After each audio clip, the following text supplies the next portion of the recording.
The music in the grand ballroom was supposed to be background noise. A soft jazz band filled the air while silver spoons clinked against porcelain plates. Waiters in crisp uniforms moved like shadows, balancing trays of champagne and shrimp cocktails.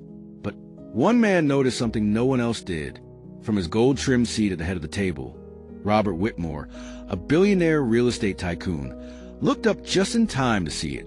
His only son, frail, confined to a wheelchair, barely able to speak after a near-fatal car accident, was laughing, actually laughing, and not just laughing, smiling and moving in rhythm, as though his body, long frozen by trauma, had remembered what joy felt like.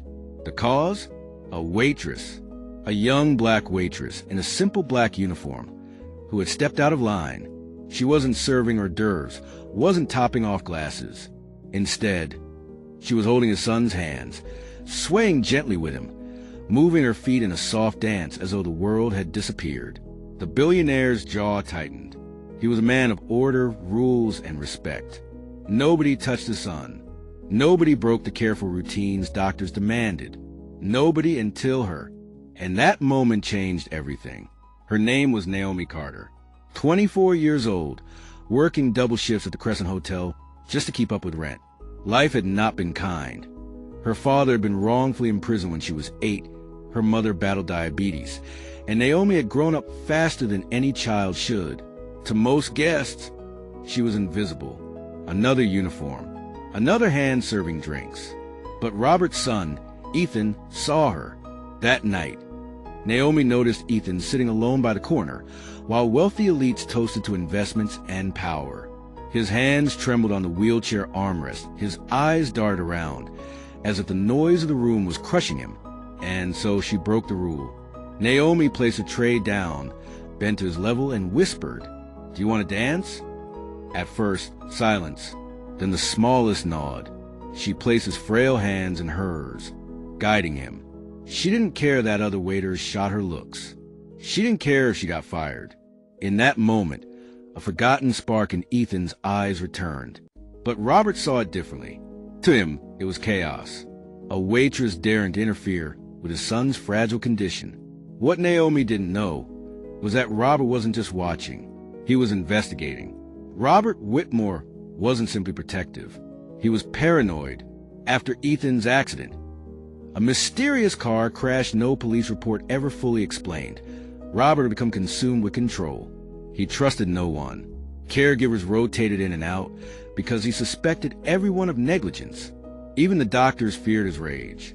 And now, a waitress had managed to reach his son in a way specialists worth millions couldn't. That night, Robert summoned the hotel manager, furious. "Who is that girl?" he barked. The manager stammered. "Yes, sir. Her name's Naomi Carter. She's new, works part-time. Find out everything about her. Tonight." By dawn, Robert had a file thicker than Naomi's paychecks for the year. Her background, her debts, her sick mother. Even the eviction notice quietly slipped under her apartment door. And one detail stood out like a blade. Naomi's father. A man serving time for armed robbery. A crime Naomi had sworn for years he didn't commit. Robert smirked. Perfect leverage. But what he didn't expect was that Ethan would wake the next morning asking only one question, his trembling voice cutting through years of silence. "Where's the girl?" Doctors had told Robert Ethan might never speak again. They had told him movement was impossible. Yet after one night of a stranger's touch, Ethan was suddenly engaging. His vital signs improved. His therapist reported progress that didn't make sense. Naomi became Ethan's obsession. He refused meals unless she was there. He broke into uncontrollable sobs until Robert relented and allowed her to visit. And Robert noticed something darker. Whenever Naomi was near, Ethan remembered fragments of Crash. "They wanted me dead," Ethan whispered one afternoon, clutching Naomi's hand. It wasn't an accident. Robert froze. For 2 years, he had buried his doubts about the crash. A drunk driver had supposedly run a red light, but inconsistencies littered the file. Tire marks that didn't add up. Witnesses who vanished. Now, through Naomi's presence, Ethan's memory was returning. But the deeper Robert dug, the more he realized Naomi wasn't a coincidence. Her father's imprisonment. The robbery he swore he didn't commit. The same neighborhood where the driver who hit Ethan had once lived. Threads connecting where there should have been none. Robert wasn't sure if Naomi was Ethan's savior or the key to destroying him. Weeks passed. Naomi was invited, reluctantly at first, to Robert's mansion as part of Ethan's recovery. She became his light, telling him stories, playing music, even teaching him how to hum songs again. But then, Robert received a phone call that made his blood run cold. It was from a retired detective. Whitmore, the man, rasped, "You need to hear this. That accident 2 years ago, it wasn't random. Your enemies hired someone. And the driver? He was framed, just like Naomi's father." Robert's grip on the phone tightened. "What are you saying?" "I'm saying the girl in your house. Her family was destroyed by the same people trying to destroy yours. That dance you saw? That wasn't chance. That was fate pushing the truth in your face." Robert staggered back, realization slamming into him. Naomi wasn't a threat. She was a missing piece of conspiracy that had ruined both their lives. And as he turned toward the living room, he froze. Through the glass, he saw Ethan, smiling again as Naomi spun him gently in his wheelchair. But outside the mansion gates, the black SUV was parked, windows tinted, engine running. Watching, Robert's paranoia sharpened into fear, because he realized someone didn't want Ethan remembering, and Naomi was now a target. That night, Robert ordered his security to double. He wanted Naomi protected at all costs. But Naomi wasn't one to be controlled. "I can't just hide in your mansion," she told him firmly. "If my father's innocent, if Ethan's accident was an accident, then someone out there is pulling strings. We need to fight this." Robert had spent decades crushing competitors, silencing scandals. But this was different. This was about his son. As Naomi spoke, Ethan suddenly gasped, clutching her wrist. His eyes widened with terror. I remember," he stammered. "The car, it wasn't an accident. It was Uncle James." Robert's heart stopped. His own brother. Before he could react, the sound of shattering glass ripped through the mansion. A masked figure stormed in, gun raised, aimed directly at Naomi. And for the first time in years, Ethan screamed, a raw, primal sound that cut the night in half. The masked figure's shadow stretched across the marble floor.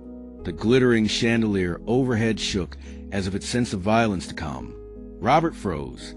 For years, he had faced boardroom wars and hostile takeovers. But this was different. This was death entering his home. "Get down!" he roared, lunging toward Ethan's wheelchair.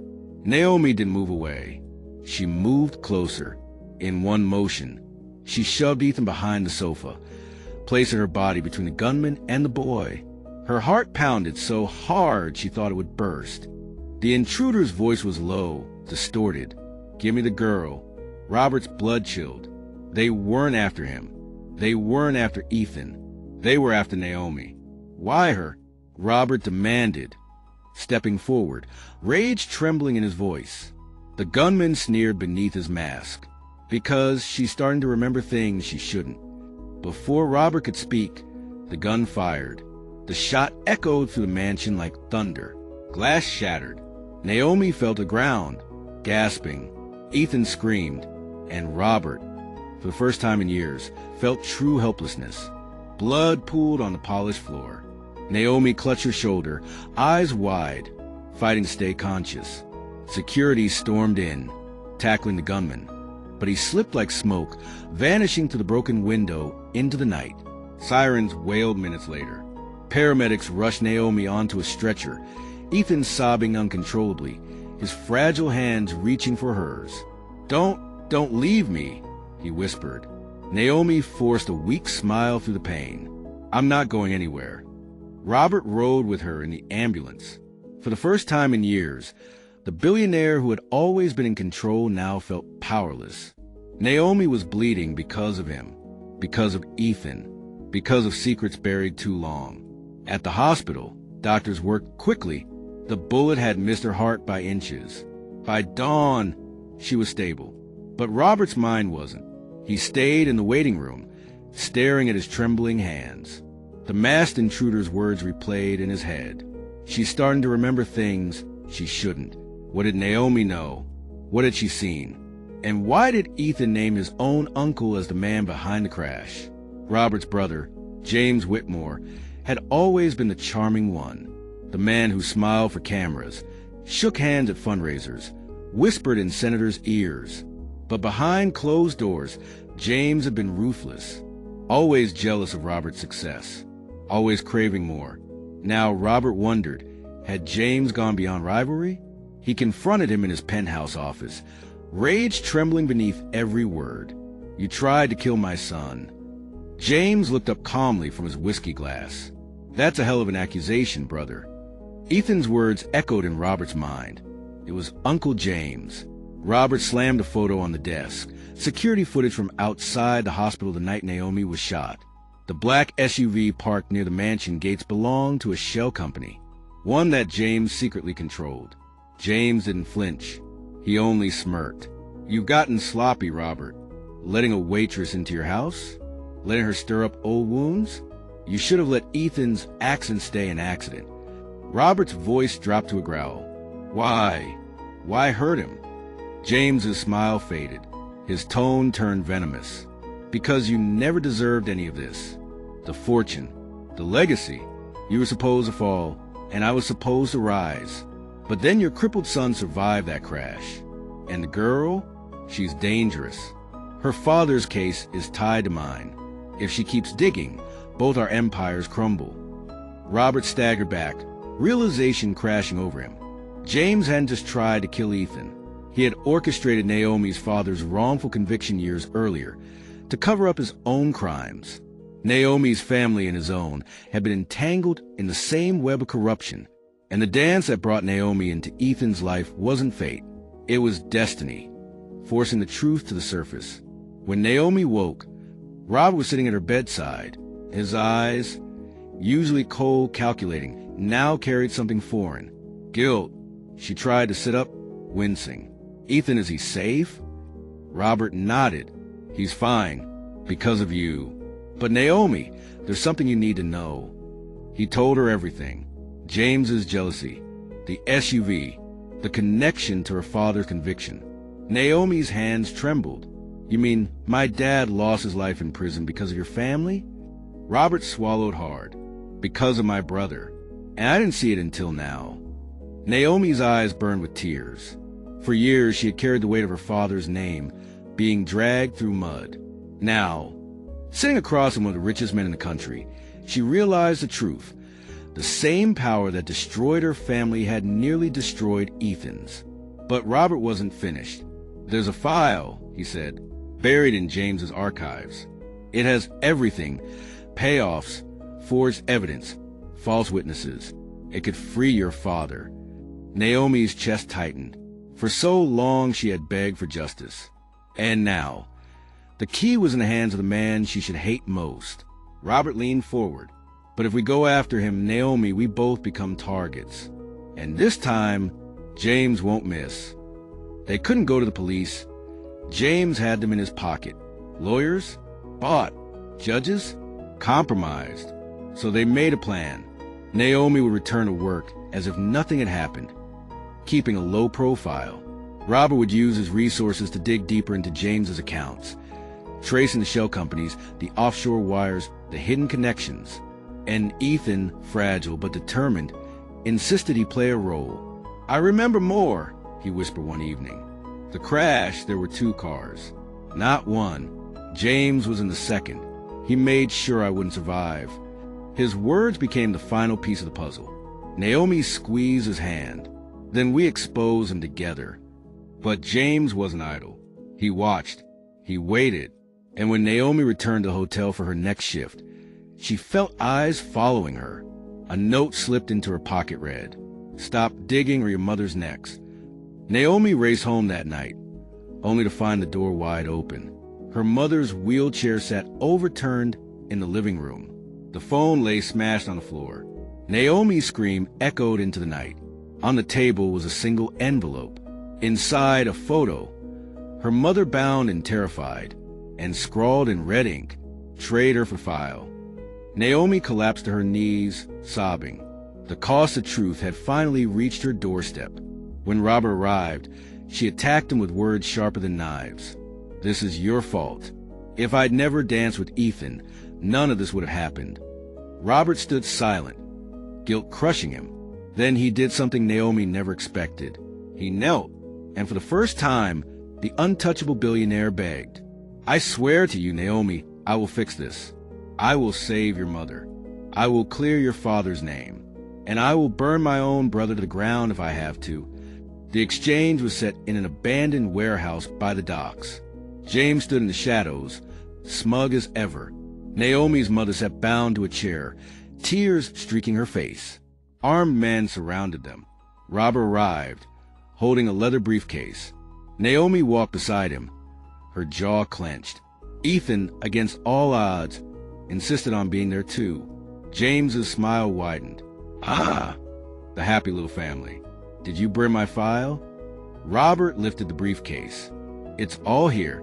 Bank statements, payoffs, every dirty secret you ever buried.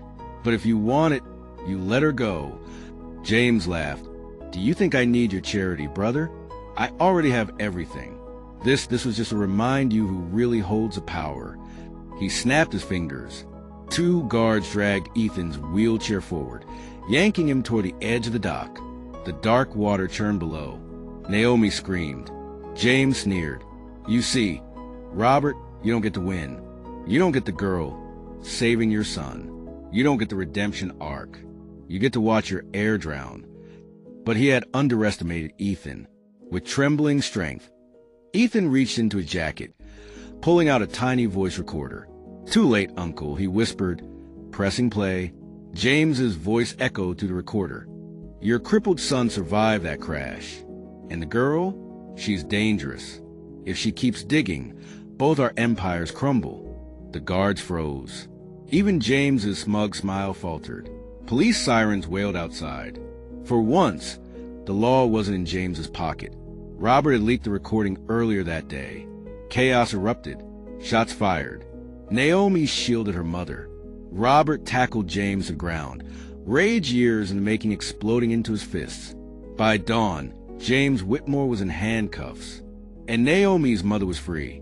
Weeks later, the courtroom was packed. Cameras flashed. Headlines screamed. Whitmore empire shattered by corruption scandal. Naomi sat beside her mother, clutching her hand, as the judge read the verdict. James Whitmore, guilty of conspiracy, attempted murder and perjury. And then, the words Naomi had prayed for her whole life. Jeremiah Carter is hereby declared wrongfully convicted. His record is cleared. He is free to go. Naomi broke down in tears. Her father, gaunt but alive after 20 years behind bars, walked into the courtroom. Their embrace drew a standing ovation. For once, justice wasn't bought. It was fought for. Months passed. Robert rebuilt his empire, but differently. He invested in hospitals, schools, community centers. For the first time, his money served more than his pride. Ethan, though still bound to his wheelchair, found strength he never thought he had. His speech improved, his smile brighter than ever.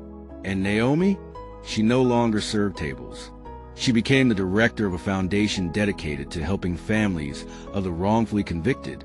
One evening, at a small celebration in Robert's mansion, Ethan tugged her hand. "Dance with me," he whispered. She smiled, tears in her eyes, and took his hand. They moved slowly, carefully, but with joy.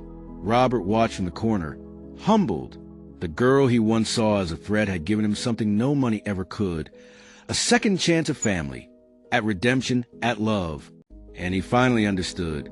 That night in the ballroom, when a waitress dared to break the rules and dance with his son, it wasn't chaos.